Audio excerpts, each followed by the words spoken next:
So hello everyone and welcome back to my YouTube channel Being Pharmacist. Welcome to another video of Pharma Knowledge. And आज के इस video में हम लोग बात करेंगे हमारा मास्टर्स सीरीज़ का second video M pharmacy in pharmacology. इससे पहले वाले वीडियो ने हमने एम फार्म इन फार्मास्यूटिक्स के बारे में डिस्कस किया था कि एम फार्म फार्मास्यूटिक्स के course details, eligibility, structure, important skills, top colleges, career opportunities, job roles, top companies, salary, reality, everything है ना, अब्रॉड अपॉर्चुनिटीज़ ऑल्सो।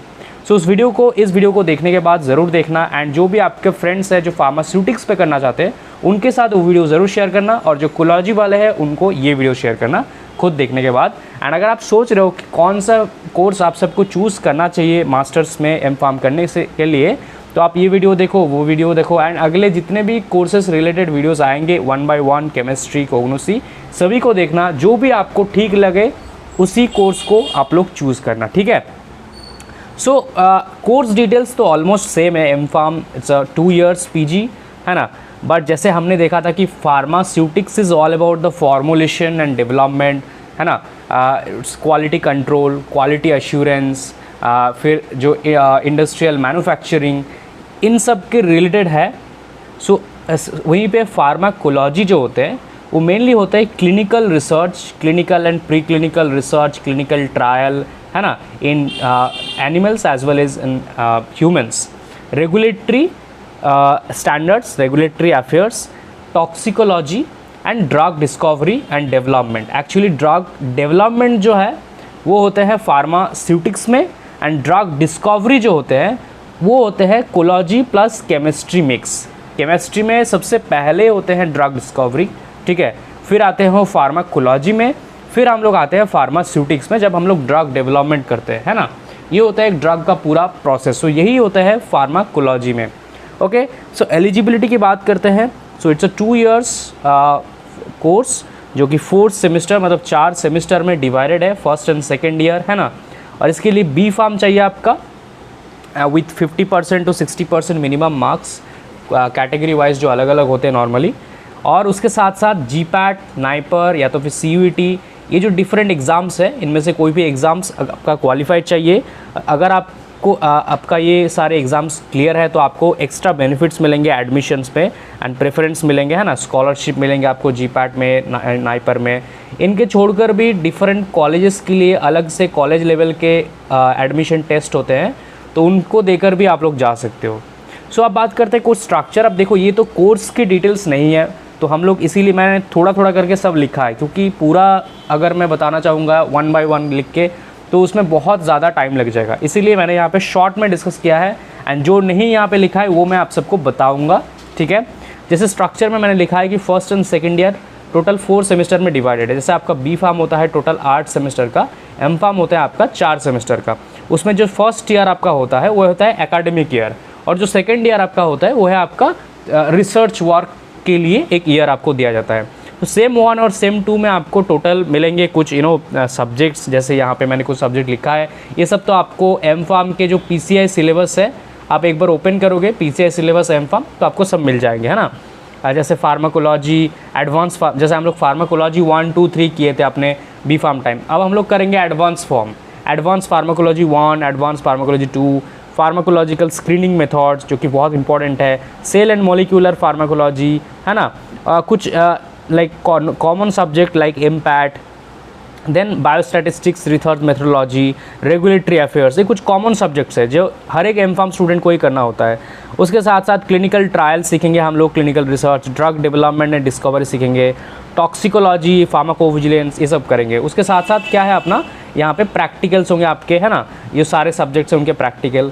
और आपका second, third and fourth semester में एक नॉन यूनिवर्सिटी सब्जेक्ट होता है biostatistics and research methodology, मतलब इसमें आप जो रिसर्च करोगे उसका एक प्री आप लोग बोल सकते हो थ्योरी पार्ट, यही आप लोगों को सीखने के लिए मिलेंगे। और बाकी आपका पूरा थर्ड सेम और फोर्थ सेम है आपका जो रिसर्च वर्क है या फिर थीसिस वर्क है, जिसमें आपको एक पर्टिकुलर टॉपिक पे रिसर्च करना होता है एंड उसका आपको प्रेजेंटेशन देना होता है ना, प्रेजेंटेशन देना होता है, आपको डिफेंड करना पड़ता है प्रेजेंटेशन में वाइवा, एंड आपको वो जो रिसर्च वर्क है अपना वो पब्लिश करना होता है फ्रॉम रेपुटेड जर्नल, है ना। एंड वो उसका जो प्रोजेक्ट फॉर्म है या फिर जो रिसर्च प्रोजेक्ट है उसको आपको सबमिट करना होता है different copies to different person in college to university etcetera, है ना। सो ये होता है आपका including journal class also. So अब हम लोग बात करते हैं कुछ इंपॉर्टेंट स्किल्स जो फार्माकोलॉजी में अगर आप सोच रहे हो कि एम.फार्म करेंगे हम लोग, तो कुछ स्किल्स जो आपके पास होना चाहिए या फिर आपको डेवलपमेंट करना है ना। सबसे पहले तो ये कॉमन है सबके लिए, प्रेजेंटेशन। ये प्रेजेंटेशन स्किल इतना इंपॉर्टेंट क्यों है, क्योंकि अगर आप प्रेजेंटेशन स्किल्स पे ध्यान नहीं दोगे तो आपको ये थीसिस वगैरह है या फिर आप जो पार्टिसिपेट करोगे डिफरेंट प्रेजेंटेशन में या फिर डिफरेंट कॉन्फ्रेंस में, तो उसमें थोड़ा आपको प्रॉब्लम होगा। तो आप इसको presentation and your like communication skill, ये दोनों ही इंपॉर्टेंट है। देन आता आपका सेमिनार्स, वर्कशॉप्स, है ना। तो सेमिनार वर्कशॉप आपको अटेंड करना है। वर्कशॉप कर लिया आपने, मान लो एमपैट के कुछ कर लिया आपने, जो भी एमपैट के सब्जेक्ट्स है, HPLC, TLC या फिर गैस क्रोमेटोग्राफी एक्सेट्रा जो भी होते हैं एमपैट के, या फिर आपने एनिमल हैंडलिंग रिलेटेड जो भी वर्कशॉप्स होते हैं या फिर ट्रेनिंग होते हैं वो कर लिया, जो कि कोलॉजी स्टूडेंट को करना ही चाहिए मेरे हिसाब से। एनिमल हैंडलिंग जो CPC है मतलब के हिसाब से जो भी इंस्टीट्यूट्स है किसी भी पार्ट से आप लोग जो animal testing and animal handling ये अगर सीख जाओगे तो आपको काफ़ी हेल्प होंगे फार्माकोलॉजी प्रैक्टिकल में। और अगर आपको ये एनिमल टेस्टिंग या फिर हैंडलिंग वगैरह पसंद नहीं है तो I would not prefer pharmacology at all, भले आपको जितना भी इंटरेस्ट हो, क्योंकि यहाँ पे सारे प्री क्लिनिकल क्लिनिकल रिलेटेड होंगे आपके एक्सपेरिमेंट्स, है ना। Okay, next research and review article, ये आपको पब्लिश करना है from national as well as international journals, ठीक है। 1, 2, 3 आप लोग पब्लिश मिनिमम करना, including 1 research article, 2 review articles. Academic और research awards, these are also not mandatory, but अगर होगा तो आपको एक्स्ट्रा मार्क्स मिलेंगे, है ना, इंसेंटिव मार्क्स। एकेडमिक अवार्ड या फिर रिसर्च अवार्ड। लेक्चर्स, जैसे आपको अगर मौका मिले तो D.Pharm, B.Pharm स्टूडेंट्स का आप लोग लेक्चर क्लासेस ज़रूर लेना, क्योंकि अगर आप आगे एकेडमिक्स ज्वाइन करोगे तो आपको ये एक्सपीरियंस हेल्प करेंगे, ठीक है। Training in research methodology, research methodology के ट्रेनिंग बहुत इंपॉर्टेंट है। आप डिफरेंट ऑनलाइन वेबसाइट से आपको ये मिल जाएंगे ट्रेनिंग। इसके साथ साथ training in toxicology, adverse drug reaction, pharmacovigilance, clinical trial, forensic pharmacology, इन सब सब्जेक्ट्स पे जितना ज़्यादा नॉलेज होगा उतना ही बेटर है आपके फार्माकोलॉजी में, क्योंकि सब्जेक्ट्स के बारे में अगर आपको नॉलेज ना होगा तो आप लोग आगे जो करियर अपॉर्चुनिटीज़ होंगे, अगर फोरेंसिक फार्माकोलॉजी से जा सकते हो, है ना, सेल मॉलिक्यूलर फार्माकोलॉजी रिसर्च में जा सकते हो, तो उनको स्टडी करोगे तभी ना पता चलेगा कि कौन कौन से टॉपिक्स हैं जिनको लेकर हम लोग आगे डॉक्टरेट पोस्ट डॉक्टरेट कर सकते हैं। अब हम लोग बात करेंगे कुछ टॉप कॉलेजेस। सबसे पहले अपने आते हैं नाइपर्स, है ना, national institute of pharmaceutical education and research. NIPERs आपको मिल जाएंगे पूरे इंडिया में, इंक्लूडिंग द मोहाली, हैदराबाद, अहमदाबाद, कोलकाता, गुवाहाटी, रायबरेली, है ना, हाजीपुर। उसके साथ साथ Jamia Hamdard, Dipsar, JSS, Manipal, BITS, ICT, then IIT BHU, Punjab university, BIT Mesra, SRM institute, Amrita school of pharmacy और Amrita Vishwavidyapeetham. These are the some top colleges जो कि इंडिया में है। अगर आपको इसके बारे में अलग से वीडियो चाहिए तो आप कमेंट ज़रूर कर देना कि टॉप कॉलेजेस कौन कौन से हैं एम.फार्म के लिए इंडिया में, है ना। एंड सेकेंड मोस्ट टॉप्स भी कुछ है, क्योंकि सारे स्टूडेंट्स को तो टॉप कॉलेजेस में मिलेंगे नहीं। अब मेन पार्ट पे आते हैं, career, top job roles, top companies, salaries, reality and challenges क्या क्या है, और एब्रॉड अपॉर्चुनिटी का क्या सीन है। सबसे पहले तो बात करते हैं करियर अपॉर्चुनिटीज़। तो कौन कौन से अपने कोर सेक्टर्स है। अब देखो मैंने यहाँ पे सिर्फ कोर सेक्टर से लिखा है, क्योंकि नॉन कोर सेक्टर्स तो सभी जा सकते हैं ना, लेकिन कोर सेक्टर जैसे CROs का फुल फॉर्म होता है यहाँ पे कॉन्ट्रैक्ट या फिर क्लिनिकल भी बोल सकते हो, clinical research organisations. Clinical research के जितने भी IT सेक्टर इंक्लूडेड है, IT सेक्टर्स जहाँ पे PV रिलेटेड काम होते हैं, and including the core research institute या फिर रिसर्च कंपनीज, है ना। आगे हम लोग बात करेंगे कौन कौन सी कंपनीज़ है। फिर biotech and biomedical like companies, यहाँ पे भी आपका जॉब हो सकते हैं। फिर है आपका फार्मा इंडस्ट्रीज़ में R&D रिसर्च एंड डेवलपमेंट पे आपका हो सकता है, क्वालिटी कंट्रोल पे हो सकता है आपका, हाँ, माइक्रोबायोलॉजी डिपार्टमेंट है। गवर्नमेंट रिसर्च पे आपका हो सकता है जैसे ICMR, CSIR, DRDO, ये सब इंस्टीट्यूट्स जहाँ पे कोलॉजिकल रिसर्च होते हैं। Hospital and health care sector में मान लो किसी पर्टिकुलर हॉस्पिटल में एज ए क्लिनिकल फार्मासिस्ट या फिर क्लिनिकल रिसर्च कोऑर्डिनेटर, जैसे टाटा मेडिकल सेंटर और फिर टाटा मेमोरियल हॉस्पिटल से आते हैं, है ना, क्लिनिकल रिसर्च कोऑर्डिनेटर या फिर क्लिनिकल ट्रायल कोऑर्डिनेटर के हिसाब से।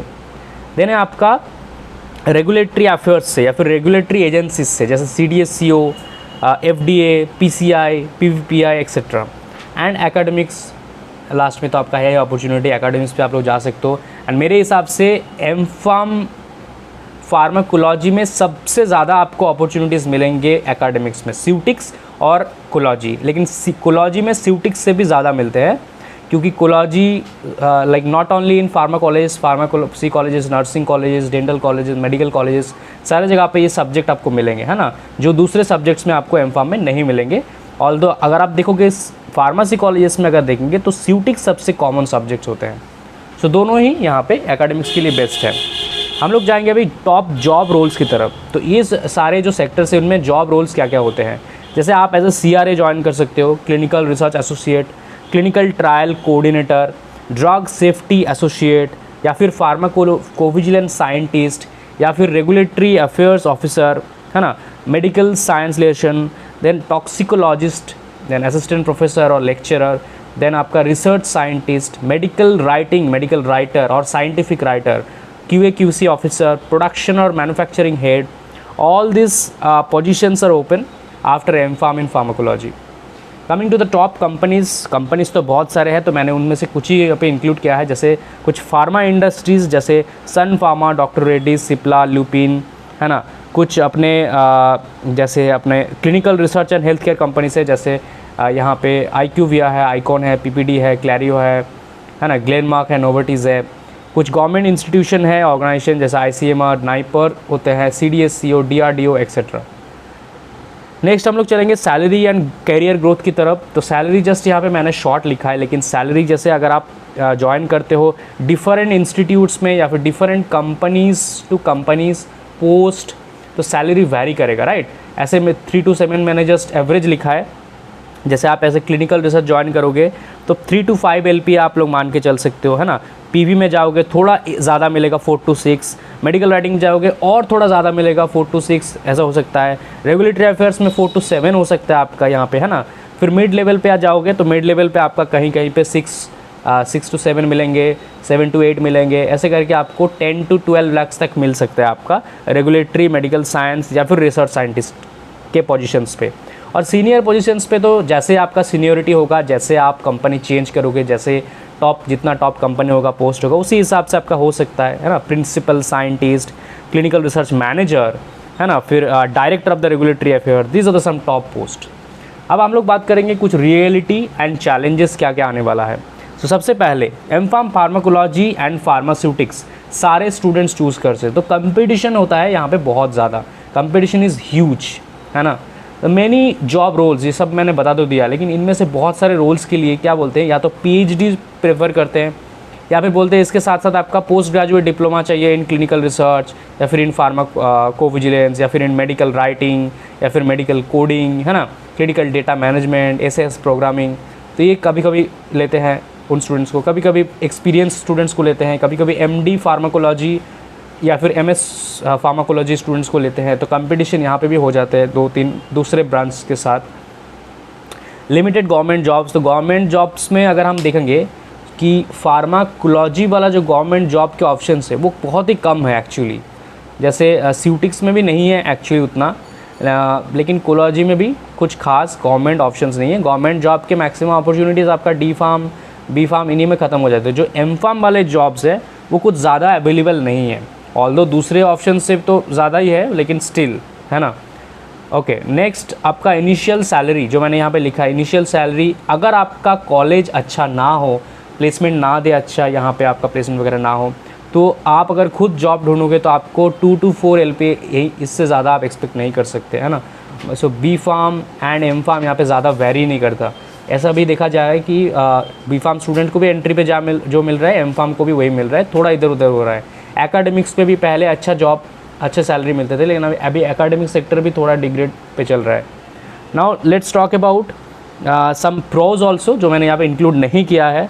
जैसे pharmaceutical R&D and clinical research में हाई डिमांड है, तो प्रोज मैंने इंक्लूड इसीलिए नहीं किया है क्योंकि प्रोज सबको पता है, लेकिन रियलिटी एंड चैलेंजेस को सबसे पहले आपको जानना पड़ेगा, है ना।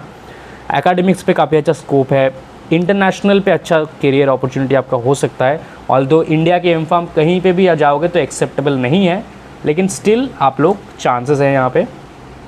एब्रॉड अपॉर्चुनिटी के बारे में मैंने यहाँ पे जो लिखा है, एब्रॉड अपॉर्चुनिटी जैसे आप जो डेवलप्ड कंट्रीज़ है ना, जैसे US, Canada, UK, Germany, Australia, यहाँ पे ह्यूज स्कोप है। आपको बस जो फाउंडेशन कोर्सेज होते हैं, मतलब वहाँ के रजिस्ट्रेशन मिलने के लिए एक छोटा सा कोर्स होते हैं, वो करना होगा, फिर आपको रजिस्ट्रेशन मिल जाएंगे वहाँ के। जैसे आप ऑस्पैप के थ्रू जा सकते हो यूके, है ना, फिर यूएस जा सकते हो आप लोग, कनाडा जा सकते हो, जर्मनी जा सकते हो, ऑस्ट्रेलिया जा सकते हो।